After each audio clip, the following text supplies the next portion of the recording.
Opening up our schools again is the best thing for our kids. It's also the best thing for working families, and it's the best thing for moving this state and our country forward. Vice President Mike Pence comes home to Indiana to stress the importance of getting kids back in the classroom from kindergarten through college, and to do so safely. Coronavirus cases are still on the rise. Today, a new record in Indiana, and the age group testing positive at the highest rate. We couldn't go to the laundromat because I only had enough for 20 families. And that's 30 families that you're turning away. The coin shortage impacting not just local businesses. Tonight, there's a call to action to help families in need on the Northeast side.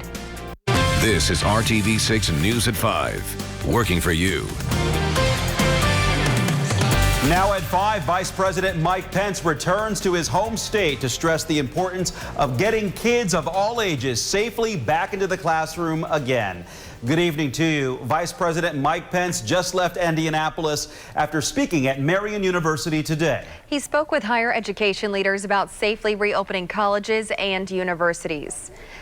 Now, our Stephanie Wade was there at the university, and the roundtable discussion lasted for about an hour. Leaders discussing why it's so important to get students back to school. Now, the vice president saying he wants to get them back in the classroom and back there this fall. How he wants to do that, he says, is by wearing a mask. Now, it wasn't just the vice president who made the trip from Washington, D.C. today. Dr. Deborah Birx and Secretary of Education Betsy DeVos were also there. The CDC issuing additional recommendations last night for schools, teachers, and parents when it comes to testing and protecting everyone. Now, the vice president emphasizing today the need to have protocols in place on every campus and students to wear masks to get back to in-person learning. That students fall behind dramatically in education.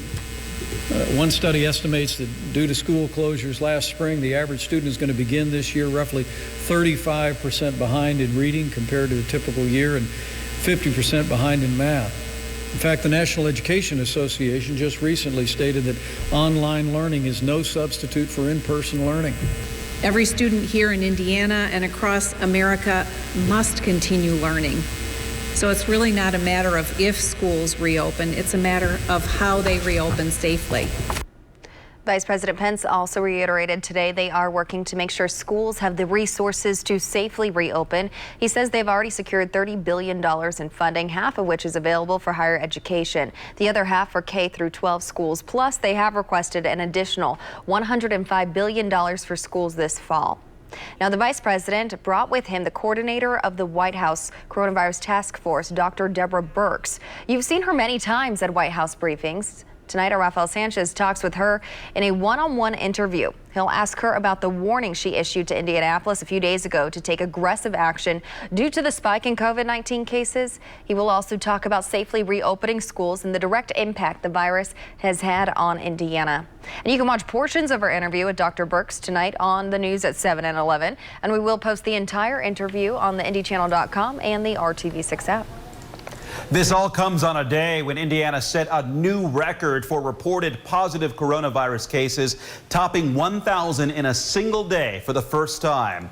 The exact number is 1,011. Those numbers all coming in yesterday. This week's numbers have been steadily climbing since Monday. The statewide total is nearly 60,600. So who's testing positive? Well, take a look at this. The age group with the highest percentage of cases in Indiana, ages 20 to 29. Younger people testing positive is a big concern for state and city leaders and medical professionals. Those who are 70 and above account for the lowest percentages. The state is also reporting 4 more deaths today for a total of 2,687.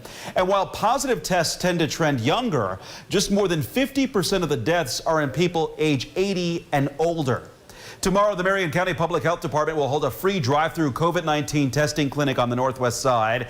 It will be held at Witherspoon Presbyterian Church at 5136 North Michigan Road from 9 a.m. till noon. No registration is required here, and free masks will be given to the public. Our beautiful Friday afternoon will turn into a beautiful Friday evening. You combine sunshine with the end of the work week and lower humidity, and you get this. I'd give it a 8.7 out of 10 as far as rating the day today. You got to save room for improvement. We'll have a nice weekend as well. Just a few fair weather clouds around. The wind has been generally out of the north, with winds anywhere from 5 to 10 miles per hour. You can see it's calm now. Humidity is noticeably lower. It's not gone. We still have somewhat humid conditions, and temperatures did make it to the mid-80s today. Any clouds that you see, and they've been hanging out at about 5,000 feet, will disappear this evening.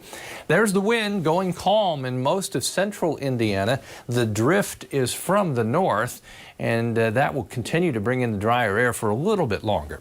85 in Bloomington, temperature in Peru at 82. A nice evening ahead and a beautiful sunset. Temperatures by the time we get to 11 o'clock tonight will dip to 75. We'll call that pleasant. A comfortable morning tomorrow, one of the coolest mornings within the 7-day planner. Here's how your Saturday works out. We'll get it started with a clear sky, 67 degrees at 6 a.m. Late morning, temperature of around 80, and we'll begin to see the fair weather cumulus clouds pop up, but it's not going to be a widespread cloud cover. We'll see that mixture of clouds and sun. We turn it up a little bit as we get to Sunday, start to warm things up, add a little more humidity. That'll bring in a couple other potential impacts that we'll talk about here in just a little bit, and the trend even beyond the 7-day forecast, something we'll discuss here in a little bit. New temporary restrictions to stem the resurgence of coronavirus in Marion County are now in place. They were announced just yesterday by Mayor Hogsett. So here's a reminder of what all that means. All bars that do not serve food are now closed until at least August 12th. Restaurants will return to 50% capacity for indoor dining. The city will work with businesses to expand outdoor dining. Social events may not exceed 50 people. Churches can hold indoor services at 50% capacity. Outdoor services will not be restricted as long as social distancing rules are followed. Hair and nail salons and spas will be by appointment only. Gyms can operate at 25% capacity. Sports venues also under a 25% cap. Bars and distilleries are now working to figure out what's next as they once again close their doors to the public. This is the second time during the pandemic that bars in Indianapolis that do not serve food had to close due to the rising COVID case numbers.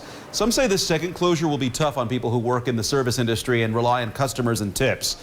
The timing is especially hard as that additional $600 a week pandemic unemployment benefit is set to end July 31st. Managers at this distillery say they weren't surprised by the new guidelines set in place by the mayor, and now they will work to adjust their business model and adapt. We were hopeful that we'd gotten through the bulk of the storm, but we also understand that the priority is the health and safety of the city and the state and the country and the world, for that matter. So we're going to do whatever we have to do to contribute meaningfully. That includes selling hand sanitizer and PPE. We'll have more information about that on our website. Marion County schools will not be allowed to open for in-person instruction until at least August 5th. That was also part of the new restrictions Mayor Hogsett announced. He promised more guidance to schools next week. Meanwhile, we have learned that Pike Township schools now say their school year will start with virtual classes only on August 11th. This will last at least until Labor Day. Pike joins Washington Township schools in offering only online classes to begin the year. IPS, Wayne Township, and Lawrence Township schools have also pushed back their first days of school and will offer in-person and virtual options. We have a list of school district opening plans at theindychannel.com. A state lawmaker is urging the Department of Health to track and publish COVID-19 information for schools as many districts decide when to go back and how. Representative Ed Delaney says the state should collect where teachers, school employees, and students have tested positive for the virus. He says this will allow families to stay educated and eliminate confusion. Representative Delaney suggests the state post this information on its coronavirus dashboard. The rumor mills are going to be spectacular. So the parent grapevine will know the first time the first kid or teacher or whatever has a positive test in a school.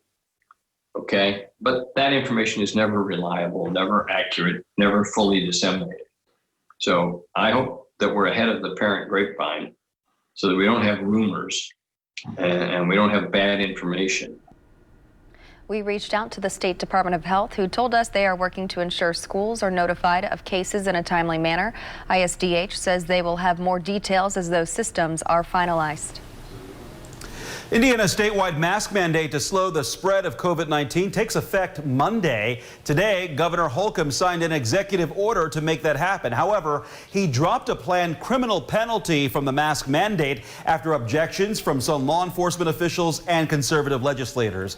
When he announced the mandate on Wednesday, the governor said violators could face a misdemeanor charge, but noted that the, quote, mask police would not be patrolling the streets. Indiana Attorney General Curtis Hill issued a non-binding opinion that only the legislature could make violations a criminal offense. The Republican leader of the state Senate praised Holcomb's decision to drop the possible misdemeanor offense.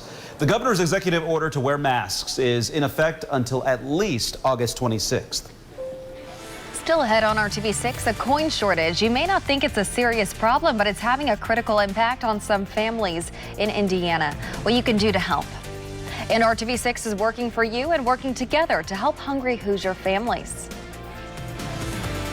And we've temporarily pushed the warmest air out of the state of Indiana. Look out to the west, Valentine, Nebraska at 96. How warm for us on Sunday? Coming up.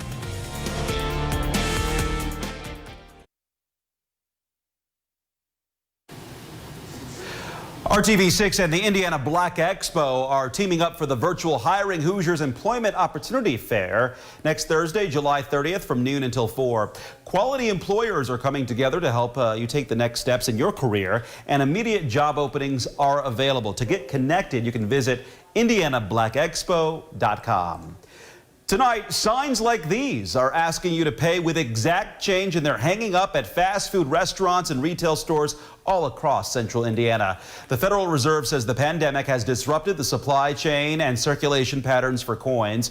Tonight, our Nicole Griffin is showing us how the shortage is now impacting a critical program for families on the northeast side and why your help is now needed. Tuesday is a day Abby Vesca looks forward to every single week. You see not only them walking out with clean clothes, but I've seen people with hope come back into their eyes and those little twinkles, and the smiles are real. She's the founder of Laundry and More, a program we first told you about last year. Abby, along with volunteers and members of the Servants of Christ Lutheran Church, provide laundry detergent, dryer sheets, trash bags, and quarters every Tuesday for families to wash and dry their clothes at the Post Road Laundromat. Last year, they did around 12,000 loads and helped around 2,000 families. But for the last 2 weeks, they could not do any laundry because they were only able to get one roll of quarters from the bank. Now, we spend $400 a week on average, and $10 is only 7.5 loads.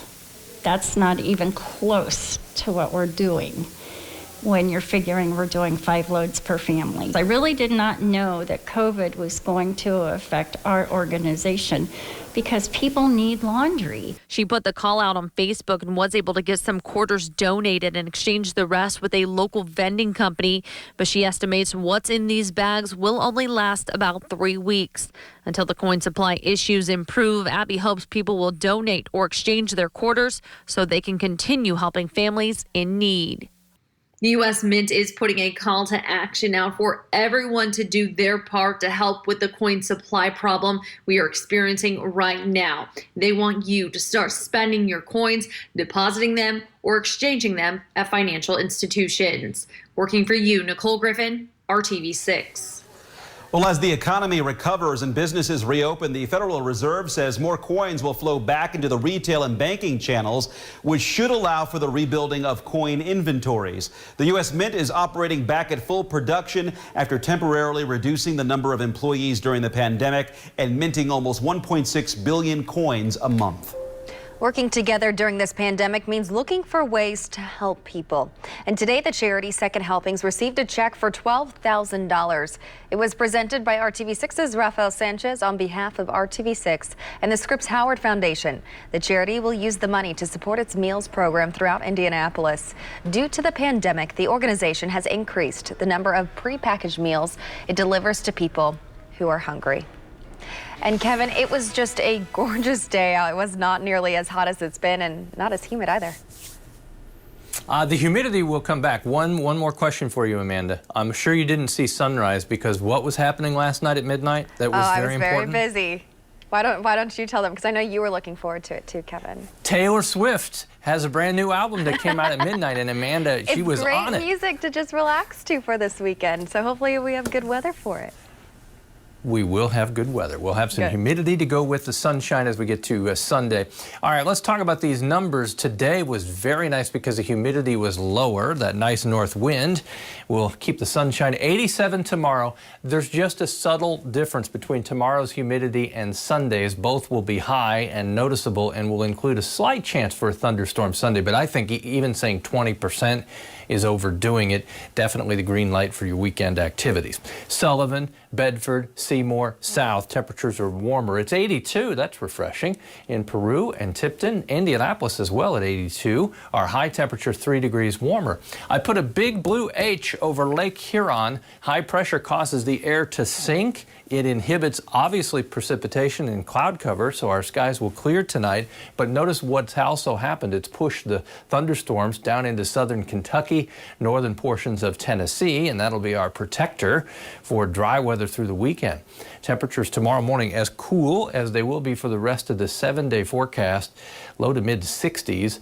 Rain chance minimal until we get to Monday. Then it's most likely that we'll see more widespread thunderstorms return.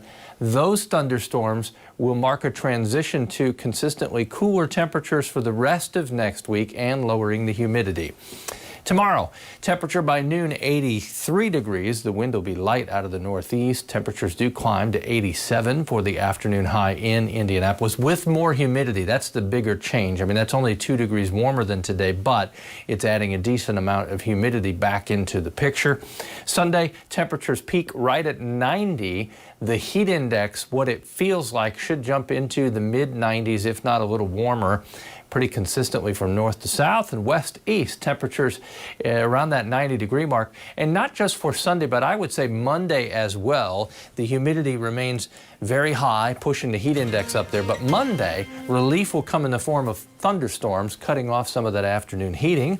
And then you see temperatures in the low to mid 80s for highs consistently in the 7-day forecast, and temperatures in the 60s for lows. That is a nice stretch of weather, and right now looks like we'll hold off on, kind of bookends to next work week. Monday rain and potentially some thunderstorms next Friday. So everybody enjoy a great Friday evening and have a good weekend.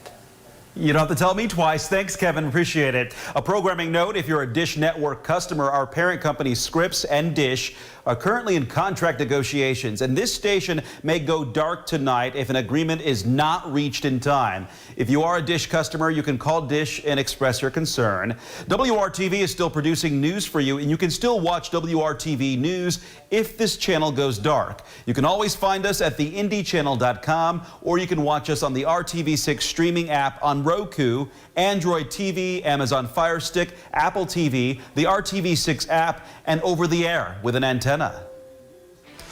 Now, still ahead here on the News at 5, the days of easy credit may be disappearing. What you need to know so you're not surprised when you want to make a purchase with your credit card.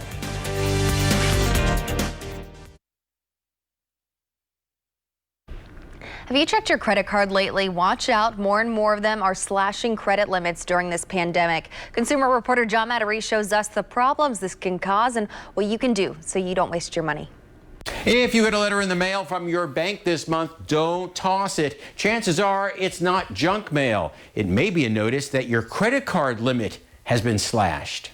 Erin Johnson almost didn't read this letter. Good thing she did. It was informing her that her credit card limit was being cut from $7,000 to just $3,000. Effective immediately with no notice, my credit limit was decreased. The problem, now her card was suddenly maxed out. It took me from a roughly 40% utilization on that card to 100%. And there was really no explanation as far as why. She was furious, sure that her excellent credit score would now take a hit. So Erin did some checking online and soon found out it wasn't just her and wasn't just her credit card doing this. Turns out banks around the country are lowering credit limits to protect themselves during the pandemic in case someone loses their job and can't pay their bills. Took to social media because that's what we do nowadays. And I was amazed by how many people were telling my story on their social media just repetitively. A report by MarketWatch.com says unused credit lines are a major risk to banks during a financial crisis. So it says many issuers are cutting credit limits to all but their best customers. But Erin says she's been with the same bank 15 years, has never missed a payment, and is now furious they're possibly hurting her credit. I've been working on my credit for quite some time.